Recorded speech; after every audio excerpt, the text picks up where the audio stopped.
Hi everyone, this is Rishabh here. I'm a data science enthusiast and currently I'm a part of Elma Better. And today we'll be discussing about some advanced ML concepts, right? So I will be covering with NLP basics and we will cover topic modeling and we will see what are the types of recommendation systems we have and how we use to evaluate that recommendation system, right? So we will be going through these advanced ML concepts. So without further ado, I would like to share my screen and will walk you through some of the notebooks and few of the success basically examples so that you can understand it better, right? So just allow me a moment. So yes. So as we already discussed in the one of our previous video, there I discussed about basics of NLP. So I would briefly discuss about what is NLP. So NLP is basically natural language processing, right? So it is basically a process where we use to analyze or we have somehow do some modification and basically analyze and inference from uh, our natural language like English, Hindi, Spanish, Portuguese, or any other language. That is basically a language that is text kind of thing, right? So we used to do some process and that is why this is called as natural language processing, right? So one of the very application of NLP stands here in topic modeling, right? So with the help of topic modeling, it is so obvious that we can conclude it something like it is basically a process of something basically recognizing and extracting some kinds of topic or you can say inference from a given document, right? Suppose for example, you have been given with a newspaper article, right? You even don't know the context right now. So the basically the topic modeling, what topic modeling will do here is topic modeling will somehow analyze this particular given news article and somehow try to basically inference that what kind of basically to which topic this particular article belongs to, right? So this is nothing but topic modeling, right? We used to inference something from a given set of documents, right? So this is basically overview of topic modeling. And and one of the technique that we used to do in topic modeling is LDA, that is latent dirichlet allocation, right? This is one of the famous technique that we used to do for topic modeling, right?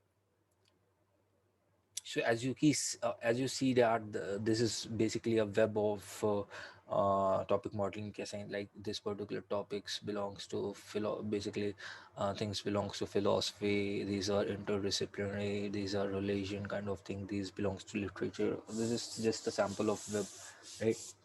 Now, there is a basic assumption in topic modeling, that is, each document consists of a mixture of topics, right? It is so basically it is so general idea and it's so intuitive as well. So given a document, so obviously that document can be inferred as a basically a combination of mixture of topics, right? For example, currently there is a news about basically COVID, right, all over India. So you may heard of a news like US basically provided some oxygen concentrators to India to help him to help during this pandemic, right? So what happened is in the consider this particular sentence. What this sentence is talking about is like the relation between US and India and basically the provision of oxygen concentration during this pandemic, right? So we can infer that already this is talking about some international kind of relation, and this is also talking about COVID, this is all talking about oxygen concentrator. So in this way we can infer multiple topic from this particular sentence, right? So this is very first assumption, that each document consists of a mixture of topics, right? There are a lot of basically multiple topics combined together to form a particular document. And the second assumption is basically every topic, each topic is consist of multiple words. That is so obvious, right? A particular topics may consist of many words, right? As we see in the example, right? So see this description here, right? This is particular a document given basically a corpus, right? A collection of documents, right? So given a topic is a distribution over words, right?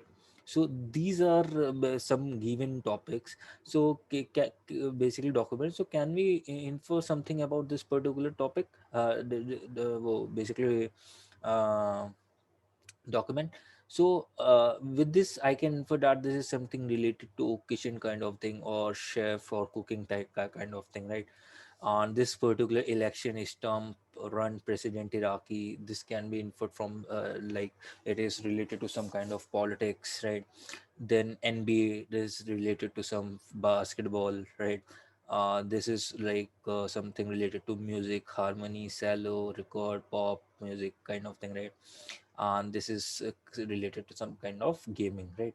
So in this way we can infer something, right? So this is nothing but basically overall crux of topic modeling, right? So here we have given with some data set. I would like to basically go through like we all know that there are some pre-processing listed that we have to do before doing LD, right? Yeah. So after doing this, we have a great visualization that we can do with the help of pi LDA visualization, right? This is basically a library for visualizing this the topic models, right? So we have done this. So in this way we are basically come up with this particular set of words, and for this particular cluster one, the police is occurring maximum time than man than core. This in this way we can infer, right? Or like this particular may belongs to like some kind of criminal kind of thing, right? Because police is involved, court is involved, an attack kind of thing is involved. Similarly, in this cluster, we can say interview, health, Australian police, and this kind of thing involved. So this can be something related to health, healthcare side of thing, right? In this way, we can infer this, right?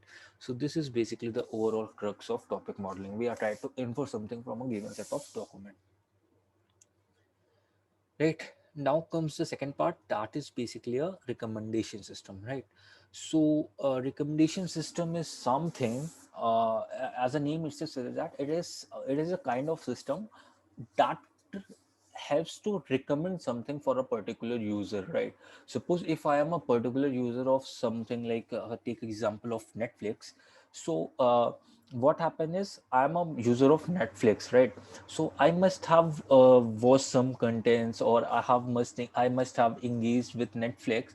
So what Netflix as a service provider wants is like, I want to engage this particular customer and I want to retain it as much as possible, right? So Netflix as a service provider wants to recommend me something that I might like and be basically engaged in that particular platform only, right? So I would like to demonstrate it with the help of like you can YouTube also. So suppose I am watching this TVF aspirants app shorts, right? So you can see here there are various videos that are suggested. These are nothing but the suggested videos that I might watch after watching this particular video, right? This is what a recommendation system is doing. This is recommending me something, right? Basically from a YouTube perspective, it is recommending some videos related to the particular video that I am currently watching, or I used to watch, so that I might tend to watch that particular video as well, right? So this is basically, in short, it is kind of recommending something.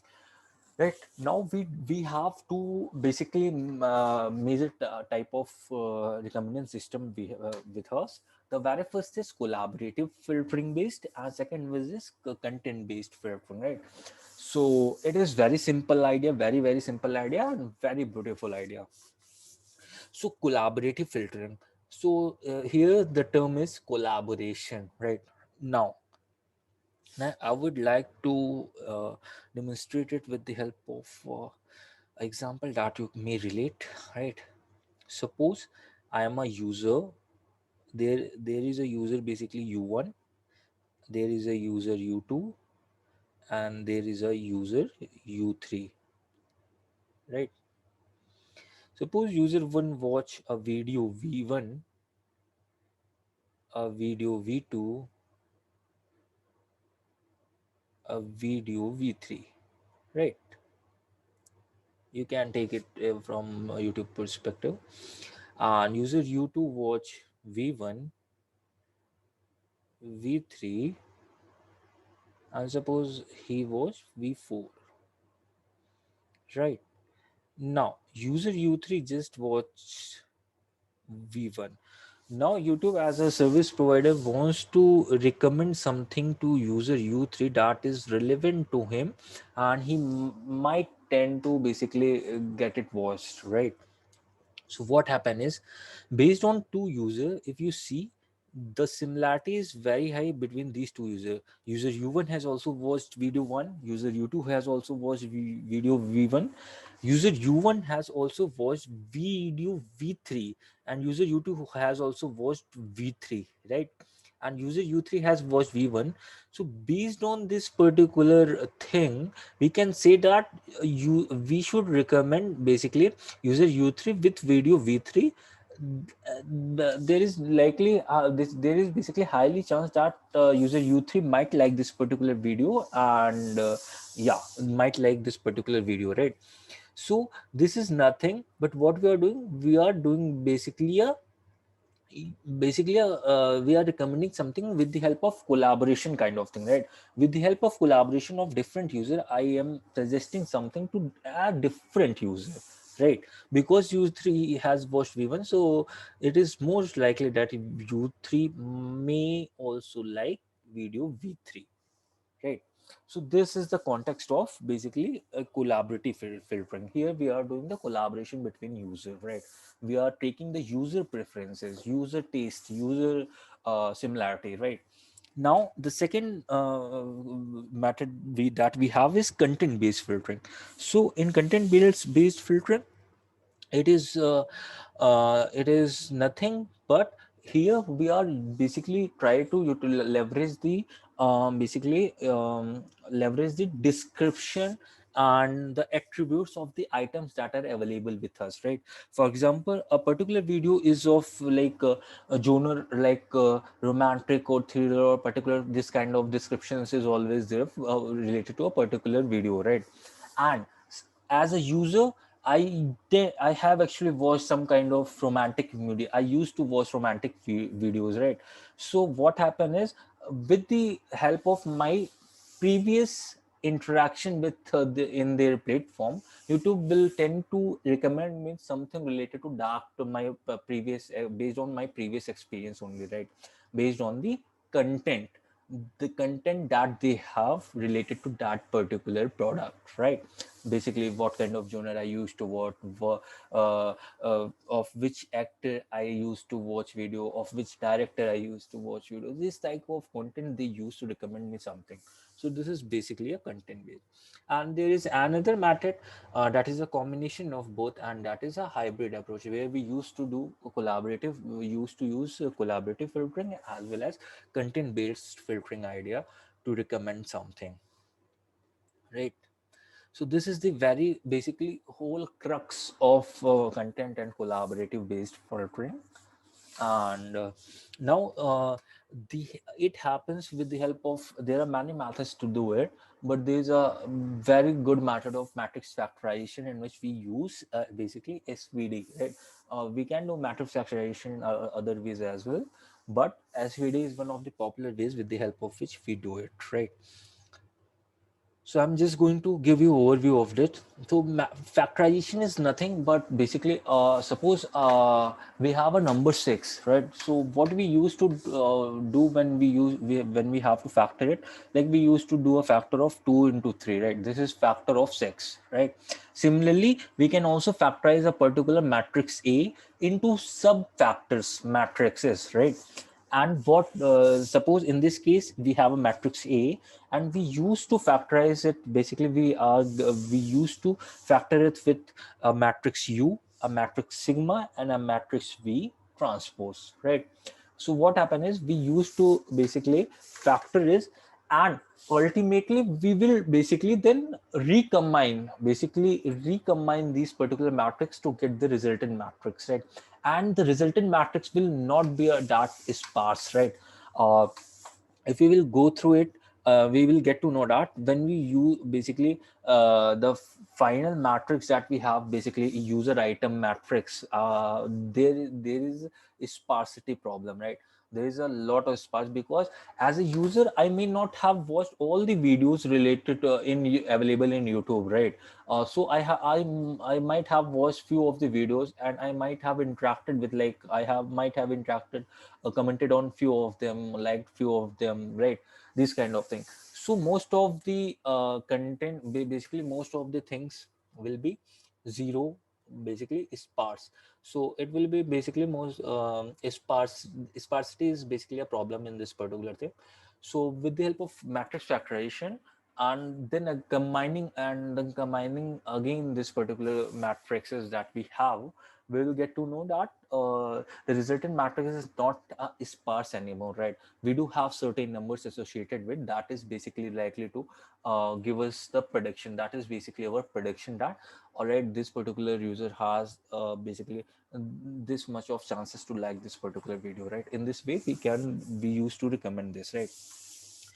Now comes the part where that how we used to evaluate, like after I built a recommendation system, how we used to evaluate that, how whether my basically my recommendation system is good enough or not. So there is a concept of basically top and accuracy matrix and recommendation system, with the help of which we will evaluate it, right? So we do have recall at k, precision at k, and map at k, right? So the idea behind this is, right, for example, uh, what happened is, now I have my recommendation system which is recommending something for a particular user, right? That particular user uh, might have interacted with few of the items that we already have, right? So what happened, what is the basically idea behind top and accuracy matrix is, we will take approx, suppose I am taking 100 of the items that that particular user, that is u1, suppose, has not interacted with yet, right? 100 of the items that user has not interacted, and one of the item that user has interacted, right? And when, according to the recommended system, when I rank them, right, suppose I am taking the top 5, right? Top 5, and if our interacted item is coming in that particular top 5, then we will say, right, yeah, our model is obviously performing good, right? Because it's so obvious that if a person is interacted with that particular item, then basically the interaction score, if you say, that must be in the top 5, because that particular item has already been interacted and all other items has not been interacted yet, right? So in this way, if we take 10, basically recall or precision at 10. So if basically we are considering top 10, right? So if that particular interacted item is coming in top 10, then we say that yes, our recommendation system is performing pretty good, right? So in this way, this is the idea of basically how basically this is the idea behind evaluation of recommendation system, right? This is what this is mentioned here, and we can use precision and recall for that particular thing, right? Now the second thing that I would like to mention is, yeah, there is a basically a problem of cold start here, right? Now think in this way, right? I am a very new user. I am just a new I have just signed up to Netflix, right? Netflix don't have any prior information related to me, right? Because I have never interacted with Netflix before. So what happened is, the recommendation system will not be able to recommend me something that good, right? That is too relevant to me. So this is basically due to the lack of information. This problem occurs and known as cold start problem, because they are not able to start recommending something to me with the help of that recommendation system, right? So there are various ways to overcome this.